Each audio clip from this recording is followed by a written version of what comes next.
ஓம் சக்தி. மேல்மருவத்தூரில் கருவறை அம்மனுக்கும் கீழ்ப்புறம் அமைந்துள்ள பில்லி, சூன்யம், மாந்திரிகம், ஏவல் போன்றவற்றினை அழிக்கும் அதிபயங்கர தேவியான பிரத்யங்கரா தேவி ஆலயம் உருவான கதையினை இந்த வீடியோவில் பார்ப்போம். இந்த வீடியோவை முழுமையாக நீங்கள் பார்த்தால் மாந்திரிகம், ஏவல் போன்றவற்றால் பாதிக்கப்பட்டிருந்தால் அதிலிருந்து நீங்கள் நீக்கப்படுவீங்கள் அன்னையின் அருளினால். 1978ஆம் ஆண்டு ஒரு நாள் அருள்வாக்கின் போது அன்னை சொன்னாலாம், மகனே, இங்கு மாந்திரகத்தினால் பாதிக்கப்பட்டவர்களே அதிகம் நிரம்பி வழிகின்றனர். இன்று 5 ரூபாய்க்கு கூட சூனியம் வைக்கின்ற நிலைக்கு இந்த உலகம் ஆளாகிவிட்டது.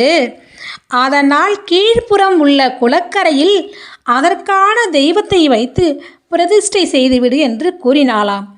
அதற்கு அன்றைய அறநிலை தொண்டர் கேட்டாராம், தாயே, இன்றைய பொருளாதார நிலையில் இது எப்படியம்மா சாத்தியமாகும் அப்படின்னு கேட்டாலாம். மகனே, பணத்தை பற்றி உனக்கு ஏண்டா கவலை?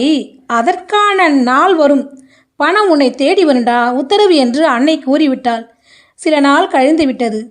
ஒரு நாள் மாந்திரிக தொண்டர் அன்னையிடம் அருள்வாக்கு கேட்க வந்தாராம். அவரிடம் அன்னை சொன்னாலாம், மகனே, உன் வீட்டு பூஜை அறையில் வைத்து வழிபடுகின்றாய் அல்லவா, அந்த படத்தின் சிலையினை இந்த கோயிலில் வைத்து பிரதிஷ்டை செய்துவிடு அப்படி என்று கூறினாலாம்.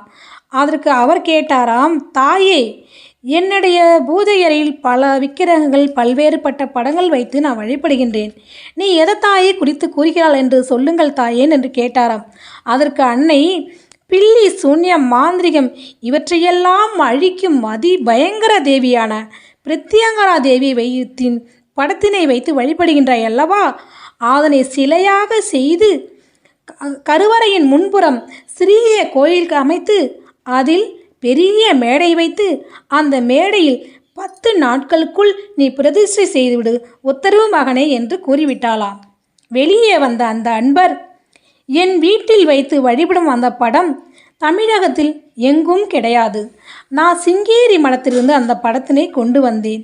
அப்படி இருக்க அந்த சிலையினை எப்படி செய்வது என்று பலவாறு குழம்பியபடி இருந்தாலும் என் வீட்டு பூஜைகளில் வைத்து பூஜை பண்ணும் விஷயம் எங்கள் அப்படி இருக்க அன்னை இந்த ரகசியத்தை போட்டு உடைத்து விட்டாளே என்று வியப்படைந்தாராம். சிலையினை 8 நாட்களுக்குள் செய்து மற்ற கோயில்களில் நவரத்தினங்கள் வைத்து சிலையினை பிரதிஷ்டை செய்வார்கள். ஆனால் நம் மேல்மருவத்தூர் ஆலயத்தில் நவ தானியங்களை மட்டுமே வைத்து அன்னை பிரதிஷ்டை செய்ய சொன்னாலாம். அவ்வாறு பிரதிஷ்டை செய்து வைத்து விட்டார். நாம் மற்றவங்களுக்கு எந்த துன்பமும் செய்யவில்லை என்றாலும் நமக்கு மற்றவங்க செய்திருப்பாங்க ஏவல், பில்லி, சூன்யம், பெரும் பகை. அது மட்டும் இல்லை, பிள்ளைகளை பின்னும் பிரம்ம ராட்சசம், கொல்லிவாய் பேய்கள், இந்த தொல்லைகளால் நாம் இன்றைக்கி அவஸ்தைப்படுறோம். அது எல்லாம் இல்லாமல் இருக்கணும். நினைத்த காரியங்களை நம்ம வெற்றி பெறணும். நம்ம பிள்ளைகளுக்கு உரிய நேரத்தில் திருமணம் நடக்கணும், உரிய நேரத்தில் வேலை கிடைக்கணும், நமக்கு நல்ல தொழில் கிடைக்கணும், பேர் கிடைக்கணும், எதிரிகள் தொல்லை நீங்கணும். உடம்புல நமக்கு டாக்டர்கிட்ட போனால் ஒரு நோயுமே இல்லைம்பாங்க, ஆனால் உடம்பெல்லாம் அடித்து போட்ட மாதிரியே இருக்கும். அதுக்கு என்ன பரிகாரனே தெரியாது. இதுக்கெல்லாம் காரணம் பலரோட கண் திருஷ்டி, ஏவல், மாந்திரிகம், இது எல்லாம் தான். அதனால் இதிலேருந்து தொல்லைகளிலேருந்து நாம் விடுபடணும்னா 3 அமாவாசைக்கு தொடர்ந்து மேல்மருவத்தூர் சென்று வேள்வியில் யாக குண்டத்தில் குச்சி போட்டு 3வது அமாவாசை அன்று அதர்வன பத்திரகாளி அம்மனுக்கு அங்கே பொங்கல் செட்டு என்று கேட்டால் 110 ரூபா வாங்கிட்டு கொடுப்பாங்க. அந்த பொங்கல் செட்டு பொங்கல் வைத்து நீல வாக்கில் இலையை வச்சு அன்னைக்கு படையலிட வேண்டும். அவ்வாறு படையலிட்ட படையலினை நாம் உண்ணாமல் ஏழைகளுக்கு கொடுத்து விட வேண்டும். அப்படி நாம் செய்தோமானால் அந்த அதர்வன பத்திரகாளியின் அருளாலும் அன்னை ஆதி பராசக்தி பங்காராமாவின் அருளாலும் நம் குடும்பமும் நாமும் வளமுடன் நலம் பெற்று வாழ்வோம். இந்த வீடியோவை மற்றவங்களுக்கும் லைக் பண்ணுங்கள், ஷேர் பண்ணுங்கள், சப்ஸ்கிரைப் பண்ணுங்கள். பலர் இந்த வீடியோ பார்த்தாங்கன்னா அன்னையின் அருளை பெற்று வளமுடன் நலமுடன் வாழ்வார்.